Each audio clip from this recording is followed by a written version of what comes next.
In the 1820s, African Americans were forced to cake on outlandish amounts of makeup and parade around like clowns in front of an all-white audience.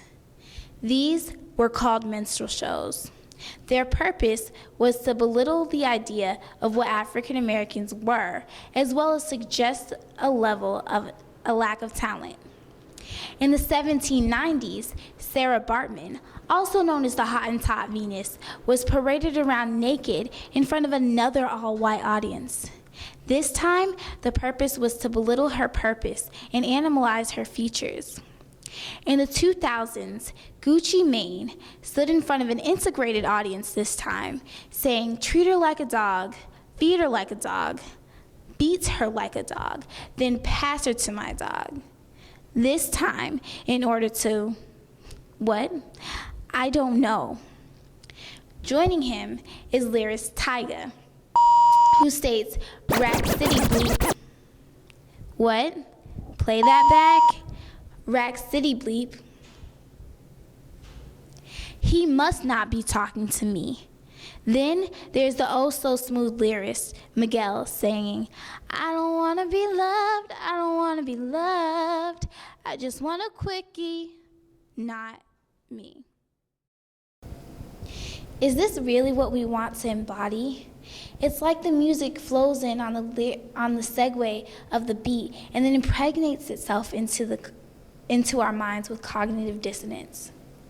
This time, is it not just African Americans who are being oppressed, but every generation, every nation, and every creed? Are we chaining ourselves? Are we chaining our minds by belittling the institution of love that is not just universally, but intergenerationally accepted as one of the highest successes in life? Are we chaining our bodies by accepting this misogyny? And are we chaining our very selves by giving in and submitting to the ideas that these people have placed on us? We must be cognizant and mindful of the lyrics that are being said. The path we are on is not blazed by our Spelman ancestors. Instead, it is a traveled path that leads to destruction of our character and integrity. As students of Spelman College, it is essential that we take part in activism regarding misogyny and violence against music. We are indebted to make a choice to change the world.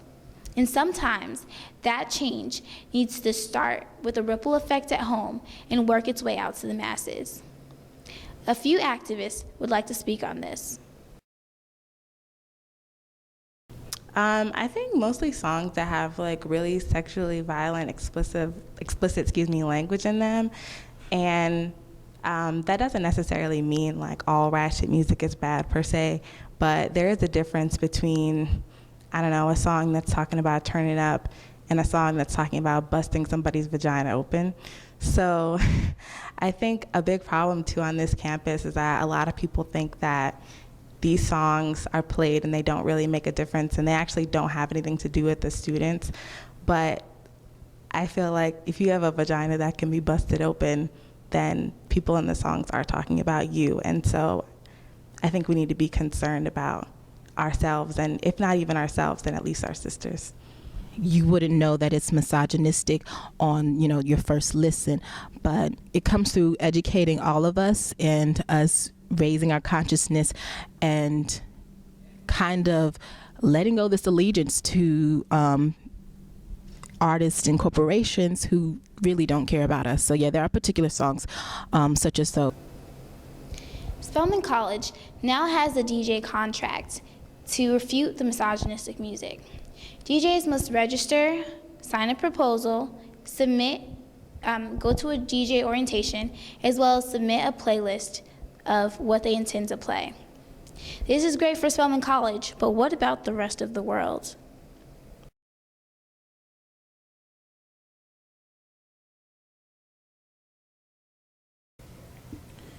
So, should Spelmanites be active and in what ways? So, with regard to the music policy, that policy was developed last semester, including a variety of faculty, staff, and students. And basically, the policy developed out of the fact that we had a number of students, faculty, alumni, guests to the campus that would arrive and hear the music that is really believed to be a bit misogynistic, denigrating to women, and we're a women's institution. And so in public spaces, the policy was developed to really reflect the fact that we are a women's institution, that we do have a mission that states that we nurture and support students. I really think that as a Spelman College student body, and also actually as a Spelman College community, we all need to stand in solidarity about certain issues.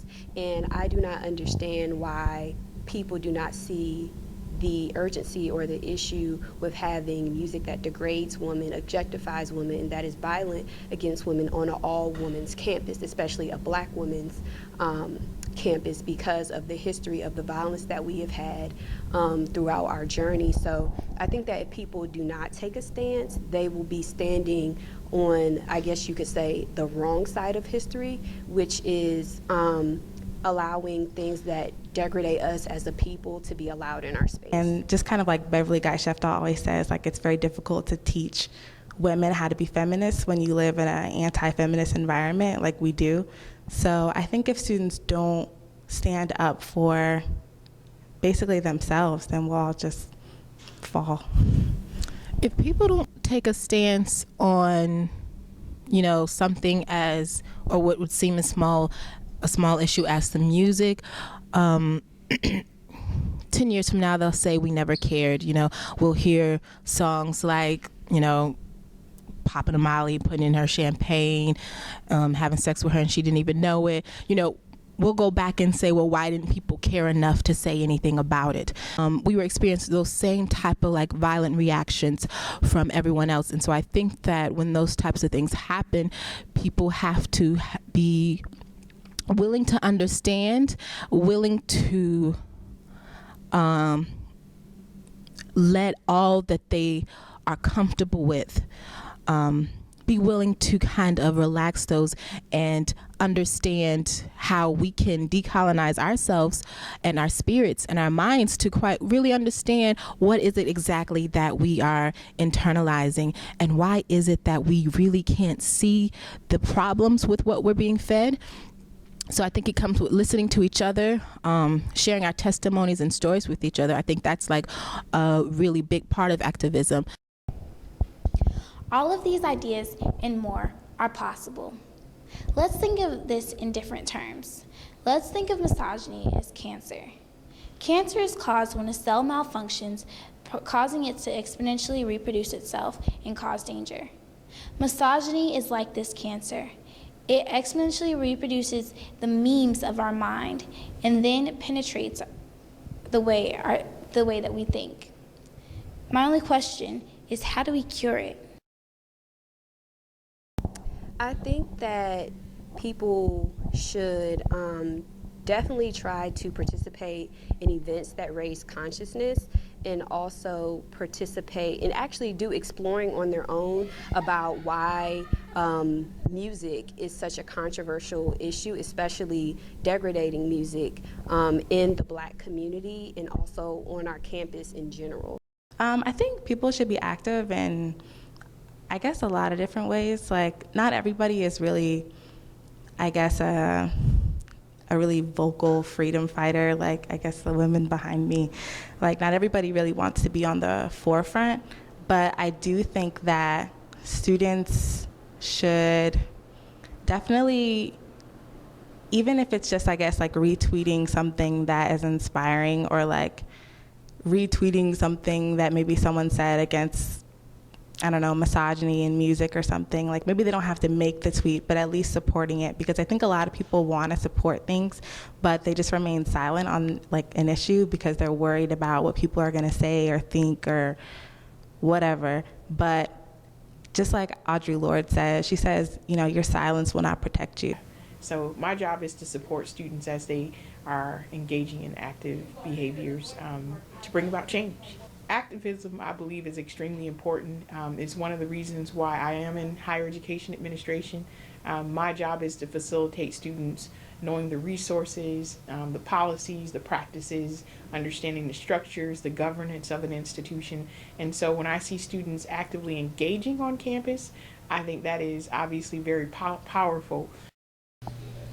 Above is a petition several students wrote in protest. Though the petition was met with great controversy, there are many other things that can be done, as long as we do something and just not sit. Some are hesitant to act. People say that it does not matter what you listen to because it inevitably is just music.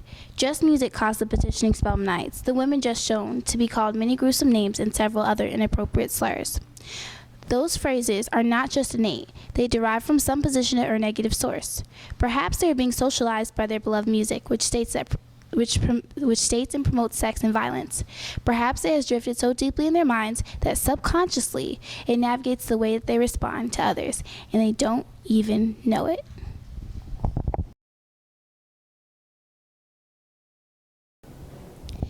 It is no longer a question of if, but how we will execute it and how far we will go to ensure that these changes are made.